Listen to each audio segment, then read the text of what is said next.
Get ready to sit back, relax, and open your mind. Welcome to Thinking Deeply with Dudes and Beer.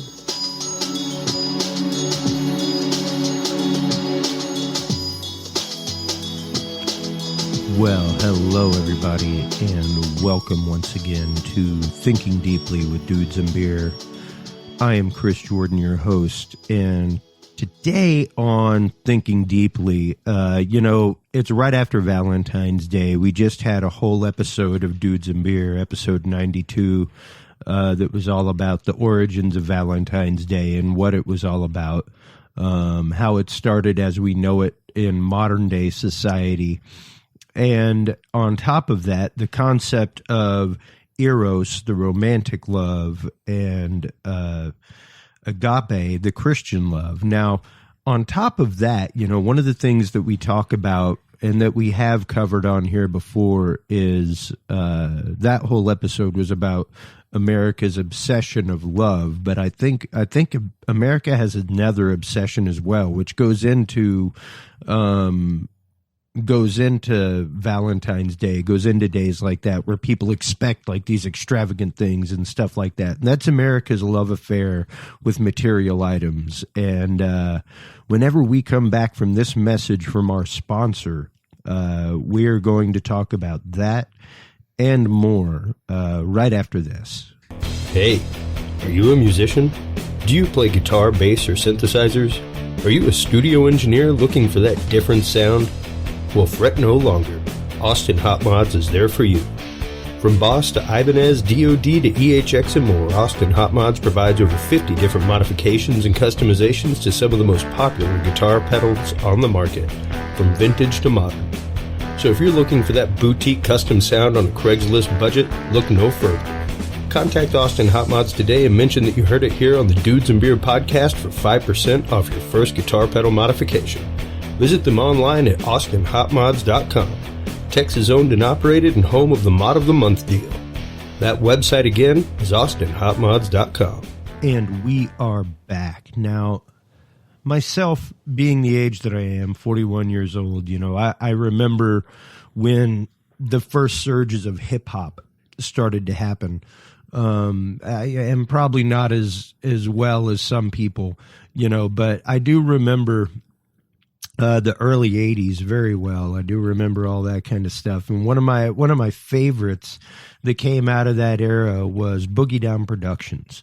I love KRS-One. I love his style. I love the fact that, he refers to himself as the teacher, the prophet.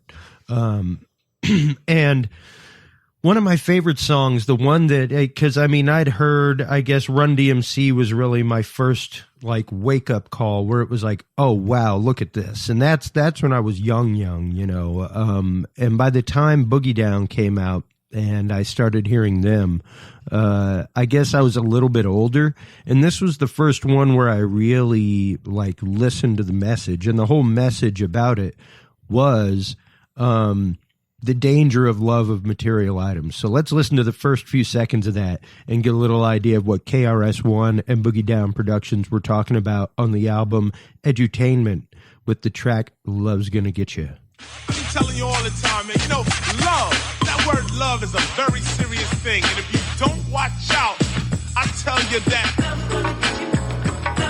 Because a lot of people out here, they say, I love my car, or I love my chain, or I'm just in love with that girl over there. So for all the people out there that fall in love with material items, we're going to bump the beat a little something like this. He's in junior high with a B+ grade, and at the end of the day, he don't hit the arcade. He goes from school to his mom's apartment. He's got to tell the suckers every day, don't start it. And that's a song about a kid in the ghetto, walking home and just seeing everything that's horrible in life. And the best friend that he has, the guy that he sees every day on his way home from school, no matter what, is the drug dealer standing on the corner. And he sees his shiny gold. He sees everything that he has, and he sees the fact that he has 3 pair of pants that he shares with his brother and beans and rice on the shelf. And his mom works 2-3 jobs and can barely put things together. and ends up dealing drugs and going to it's a whole tale, a whole cautionary tale about how this guy's life is changed indelibly by this action, and by his lust for gold, money, and material items. And believe me, guys, I'm no communist. I'm no socialist. I'm not going to be like, oh, you know, American capitalism. That's not me. I don't really see that. I believe in the fair market economy. I believe in, the concept of having an open market, having a competitive market. But I think we as Americans are just truly, truly obsessed with material items. And I mean, to the point where, it gets crazy, man. Just take a look at Christmas. Take a look at Christmas alone and what it does to people. If you notice at Christmas time, the commercials for children's toys increase on television. That kind of stuff. We're trained from very, very young age in this country to love something other than ourselves and something other than people. And be that our toys, be that our computers, be that our gaming systems, what have you, we are told and we are taught on a regular basis, and we continue to teach our children this. I mean, this really started, granted, there have always been spoiled children. There have always been people of affluence, and that's not what I'm talking about, okay, people? There are people that are more successful than others in life.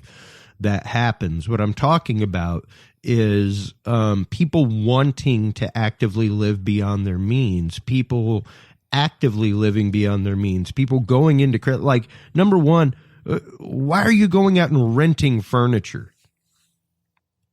Why are you going out and renting furniture? Like televisions and things like that, and why are you in a vehicle that costs as much a month as your apartment that you stay in? Like, I know people, that have a car payment that is just as much as their house payment. And it's not for a fact of they live in a really small house, or that they've like renegotiated their mortgage 5 or 6 times and they're paying like $300 a month for their house. I know people that are literally paying like $800 a month for their car payment, and that's on one vehicle. And it's like, what is that about? Why? I fail to understand the logic in that. Are you so attached to something material? Are you so attached to this that you can't get away from it? Are we so attached to our material things that we let them rule our life? And that's what KRS-One is talking about. When you get to the point that your want of material items, your want of the material world is so much that it overpowers your judgment. It's so much that it actually and actively causes you harm, causes harm to the people around you. There's an issue there, man. And I mean, I'm sorry, I'm here to tell you folks, I'm self-employed. I'm not like affluent by any means. It's hand to mouth here in the Jordan household. And the kid will grow up with an appreciation of hand to mouth. He will grow up with an appreciation. Poor little Dalbus. I love you, Dalbus, before you're even here. But literally, like, I will teach him that. I'm one of those people that's like, I'm sorry, but a kid should not get like a banging new car for their first vehicle. They should learn what it's like to be stranded on the side of the road. They should learn what these hard lessons are. You should learn how to fix your own car. You should learn how to change your own tire. You should learn how to change your own oil. I don't pay somebody to change, or I pay somebody to change my oil, but it's not because I don't know how. It's because I prefer the peace of mind of if that bolt's loose or if the filter comes off, it's like, hey man, you messed up my oil change. And to me, it's worth the extra $10 in peace of mind. It only costs about 10 or 15 bucks extra to have your oil changed instead of change it. But the fact is, I know how to change my oil, and come down to it, if I was broke and needed to do it, I could do it myself and make it cost half the money. But are we so attached to our material things? You know, like I was saying, the self-employment, I got off on a little jag there. And with self-employment comes the fact that I'm sitting here coding website quite a bit, and I'll have daytime TV going on in the background, not stories or anything, but I'll admit I like my judges. I like Judge Mathis. I like my People's Court. Love me some Judge Judy. But I really like Dr. Phil. And really it's because he is as common sense as it gets. And he will tell somebody like, you're a loony bird right now. You know, I don't know where you were getting off doing this to your family. Look at them over there. Look at them. Look at what you're doing to them. This is absolutely horrible. You know, and he just calls things as he sees them. And it tells people straight out honestly, in a good old boy sense. But, you know, you see it all the time on there where people have compulsive shopping habits, you know, where people, and you don't see compulsive shopping in like, you know, I don't know. I guess maybe there's compulsive shoppers in Europe. Maybe there's compulsive shoppers in Asia, but you don't hear about it that much. You hear about it all the time here in America where people are like maxed out on credit cards and stuff like that. And people literally live on credit. I mean, heck, I've got a client that like juggles which credit card he pays me with. Because this one's maxed out right now and it's in the red until the end of the month, but I can pay you on this one. And it's like, oh, okay, you know, if that's how you choose to live your life. And I don't grasp that mentality. I don't get it. I guess my grandfather, Dalbus, not my son, but my grandfather, taught me the good sense years and years ago of, if you don't have the money in your pocket for it, you might not need it. And that was his attitude on credit. You know, he didn't do things on credit. He didn't do stuff like that. He didn't have credit cards. I have a couple credit cards because I travel and I prefer to put my room deposit and things like that on a credit card instead of having it come out of my bank account, stuff like that. And then the gig's over, I get reimbursed and I pay the credit card off. That's how that's done. But literally, like the attachment that America has to physical goods, physical things. I stutter and I stammer here because I'm not going to lie. I am just as guilty of it as the next person. If you looked in my garage right now, granted, quite a bit of my equipment is there because I had a live sound company for a long time, and I had like a large sound system or two small sound systems. So I had enough effects for both racks. I had enough effects for both systems. I had enough, rack mount gear and amplifiers and, you know, microphones, all that kind of stuff. So for me, it was investment in my company that begat sorry, my cats are fighting in the background outside. That's crazy. But,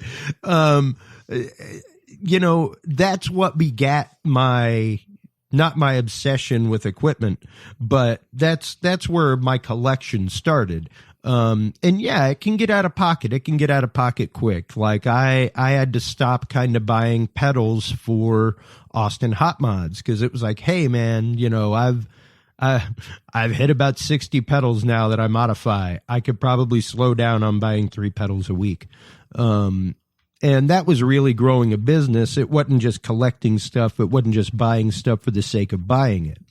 But take a look sometime at all the infomercials on TV and if you go into a broadcast studio, there's, you know, like the big pie wedges up there are are the commercial breaks. Like, that's what they're trying to sell. The show is there to keep you entertained until the next commercial. That's it. It's not really the other way around. That's why television shows, news agencies, things like that carry certain stories, do certain shows, do certain topics, and won't touch certain topics because they won't touch them because their sponsors don't want them to touch them. Their sponsors are like, no, we don't like that. We don't like that angle. And if you do that, we aren't going to keep giving you money. So yeah, they literally, stop. They stop producing stuff and stop covering different stories, different angles, different ideas because the sponsors say no. And that's where your money really starts. That's where the whole system really starts, is this, regularity, this soft programming that happens where, it's the idea of consume. And I don't know. For me, it really, I think, subtracts some of the humanity from society. When we start becoming obsessed with things, when we start really blocking our communication with each other, blocking the time that we spend with each other because of stuff. And a great example of that right now in modern day society is video games with kids. And hey, man, I'm not going to lie. I was a gamer. All right. I was a video gamer. I was also a latchkey kid, nothing against my mom. She worked her, like the mom in Love's Gonna Get You. She worked her butt off. She did 2 jobs and went to college. So I had a lot of time by myself once I was old enough to not be with a sitter. So video games were my friend. But whenever mom got home, there was family time. Like, we sat down, we had dinner, we watched TV together, stuff like that. We spent time together. We didn't necessarily, it wasn't like, okay, now mom's going to hop on her phone and the kid's going to hop on the PlayStation and sit there and play Grand Theft Auto all day. I don't know. Like, I'm not going to say I'm removed from my devices, but even right now, when the iPhone, and I posted it on the Dudes and Beer Facebook group, and Julie Connolly, our new PR and events person, shout out Julie, actually chimed in and was like, hey, my phone is like included in my plan, like I pay an upgrade fee, all that kind of stuff. So I don't like it's like I'm leasing my phone. So I don't really see that money. But man, whenever you're talking about the new iPhone going to be costing like right at $1,000, like that's $1,000 for a phone, man, for a phone. Talks, text. That's really what it's used for. And granted, it's used for a lot of other stuff nowadays too, checking out the internet, all that kind of stuff. But I mean, good God, $1,000. And there are people that will go stand in line for like a day. I remember whenever the iPads first came out, a few years ago, quite a few years ago now. I think it was the second generation iPad that came out. I remember I was working a gig in Houston and the guy literally drove, because it was during South by and Interactive and they were releasing it during then. And he literally like drove from Houston from the gig when we got off, went and stayed overnight, got his iPad that morning and then drove back. It was like, wow, did you really just make over a 300-mile round trip to go get a device? That had you waited just a couple weeks, like you could have gone out and gotten it, like it would still be there, man. There will still be places that have it, but he had to have it like right now. And, you see it all the time where people are waiting in lines. Good God, just take a look sometime at the Black Friday sales that go on. It happens every year where people get trampled, You know, people are knocking each other out. People are taking stuff out of each other's hands. I mean, heck, my cousin-in-law, Georgia Kelly, literally went to church a few weeks ago. And not a few weeks ago, it was before Christmas. It was Christmas time, for crying out loud. And they had holy water, you know, and it was like, hey, everybody, you know, it's 5:00 mass. We've been giving out holy water all weekend. This is the last mass of Sunday. So instead of just taking one bottle, feel free to take as many as you like. And she was like, literally, like, before the procession was over, people were like getting up and like quick ducking and genuflecting to like go out and get holy water, and like literally just like crowding around the table and pushing each other out of the way for holy water, man. She was like, I was about to grab 2 bottles and this guy like literally snatched them right out from in front of my hand. And it's like, what the, like, holy water in church. Like, if you know, that's the obsession. That's the obsession that we have with physical things, you know? It's there, it's free, get as much as you can, you know? It's like watching the person, at the free donuts at work at the break station, you know, that like is like walking off with like a stack of 8 donuts. You know, it's like, hey man, take a couple donuts and a cup of coffee and go back to your cubicle. You don't have to take like 8 donuts. Like, you know, you don't have to grab a baker's dozen of donuts to head back to your table with. And it leads to so many things. It leads to so many, issues in life. Really, whenever you start thinking, and ask Dr. Phil, folks, like this obsession with material, this obsession that we have with actually wanting things all the time, and this desire to need, you know, is it necessary? Is it necessary? That's the question. And I just did an episode of my Talking Sound podcast where I was asking the same thing about equipment. Like, that's one of the main things that you have to ask yourself whenever you're buying a piece of equipment is, am I buying this as a toy, or is it something that's going to be of use? Is it something I'm going to use more than once or twice? You know? And like my brother a few years ago just straight told people like, hey man, quit giving toys. Quit giving toys at Christmas. Like, they got enough. They got enough in the garage. They got enough in the toy chest. You know, the house is just busting at the seams, you know, so enough with it. Enough with it. Give them a gift card, something like that. We can buy them something that they need, you know, but, just too much.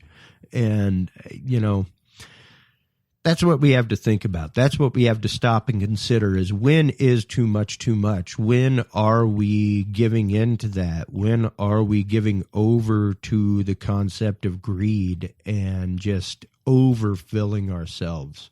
You know, it's one thing if the cup runneth over, and that's a beautiful thing, but we shouldn't be actively trying to thin out the clay of our cup so much that the cup's so big that it breaks. You know what I mean? You gotta be careful. There's gotta be like a balance. There's gotta be a delicate balance in your life between what you have, why you have it, and why you attain it. And if you don't need it, give it to someone who does, you know? That's just it. Like I've been doing that with gear and stuff like that, just kind of passing things on.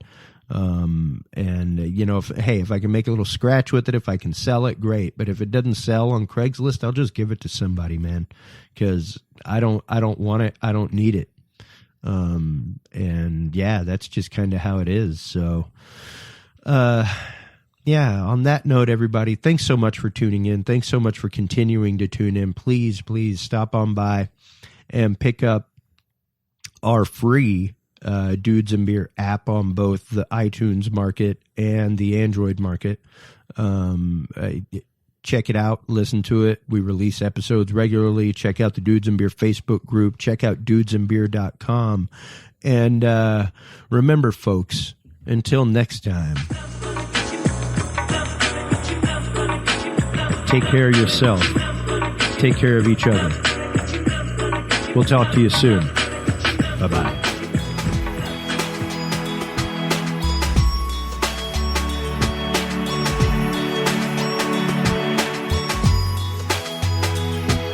Thanks for listening to this installment of Thinking Deeply with Dudes and Beer.